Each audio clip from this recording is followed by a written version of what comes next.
अच्छा जी, अब हमारी डिस्कशन फ्यूचर टेंस के ऊपर है। फ्यूचर टेंस वो टेंस होता है जिसके एंड के ऊपर गा, गे या गी का लफ्ज़ आता है। उसको मिसाल के तौर पर वो स्कूल जाएगा। मुस्तकबिल की बात हो रही होगी कि आइंदा आने वाले दिनों के अंदर वो कोई ये काम करेगा, तो फिर आप उस टेंस को फ्यूचर टेंस बोलेंगे। जैसे प्रेजेंट की अगर हम बात करते हैं तो वो स्कूल जाता है, उसके आखिर में है आता है। पास्ट की जब भी हम बात करते हैं तो उसके एंड पे था आता है, वो स्कूल जाता था। और जब हम फ्यूचर की बात करते हैं तो उसमें हम कहेंगे वो स्कूल जाएगा। इस तरह ये जनाब ना आपको समझ लगी होगी कि जी फ्यूचर टेंस कौन सा होगा। अब हर फ्यूचर की, जिस तरह प्रेजेंट की 4 किस्में थीं, जिस तरह पास्ट की आगे 4 कंडीशंस हैं, इसी तरह फ्यूचर की भी 4 आगे फर्दर हैं। फ्यूचर इंडेफिनेट, बिल्कुल उसी तरह जिस तरह प्रेजेंट और पास्ट की थी, फ्यूचर इंडेफिनेट। दूसरे नंबर पर फ्यूचर कंटिन्यूस।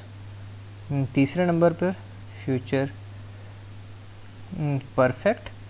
और चौथे नंबर पर और आखिरी है फ्यूचर परफेक्ट कंटिन्यूस। मेरा ख्याल आपको चीज़ें समझ लग गई।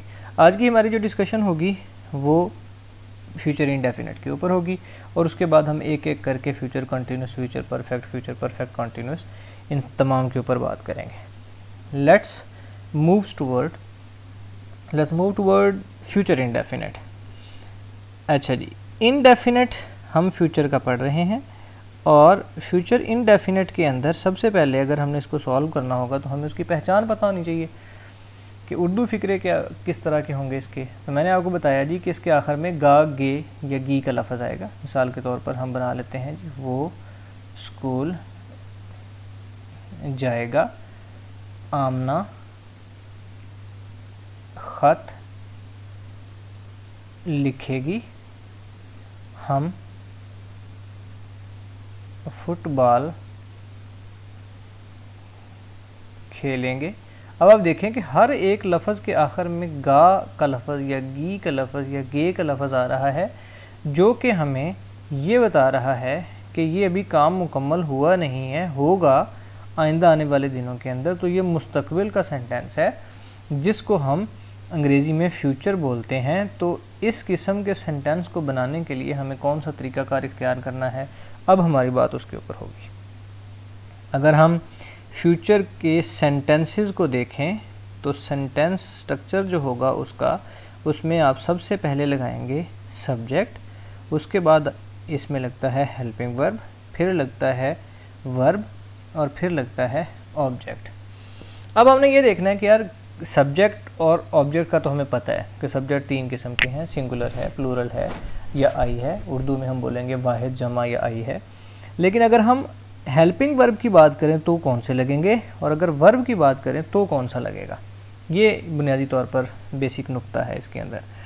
याद रखें जितने भी फ्यूचर टेंस हैं फ्यूचर इनडेफिनेट के अंदर, उसमें विल या शैल, ये 2 हेल्पिंग वर्ब लगेंगे। यहाँ पे जो सब्जेक्ट होगा वो लगेगा, उसके बाद आप विल या शैल लगाएंगे।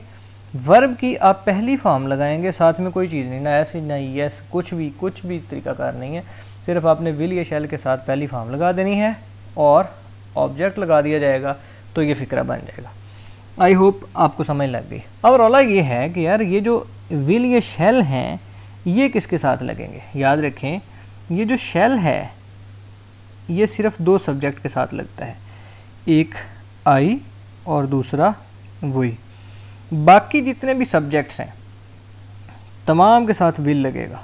जो विल का जो हेल्पिंग वर्ब है वो ही, शी, इट, दे, यू, कोई नाम, कोई भी मतलब हो, उन तमाम के साथ आप विल लगाएंगे। मेरा ख्याल आपको बात क्लियर हो गई। एक दफ़ा आप इसको रोक के दोबारा फिर समझ लें और उसके बाद हम आगे चल रहे हैं। अब हम इसको बनाने की कोशिश करेंगे, इसका जो है ना जी अंग्रेज़ी में फ़िक्रा बनाने की कोशिश करेंगे तो हमें पता चलेगा ये कैसे बना है। हमारे पास फ़िक्रा था वो स्कूल जाएगा, वो स्कूल जाएगा।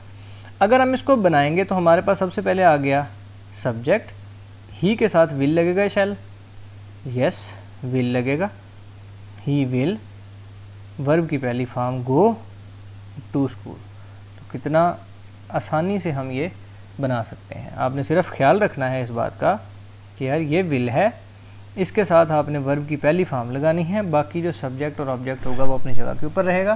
तो इस तरह आप इसको बनाने की कोशिश करेंगे। मगर अगर ये फ़िक्रा नेगेटिव चला जाए, अगर हमें नेगेटिव फ़िक्रा बनाना होगा तो हम क्या करेंगे, हम करेंगे जी इस विल या शैल के बाद यहाँ पे नॉट का लफ्ज़ लगाएंगे।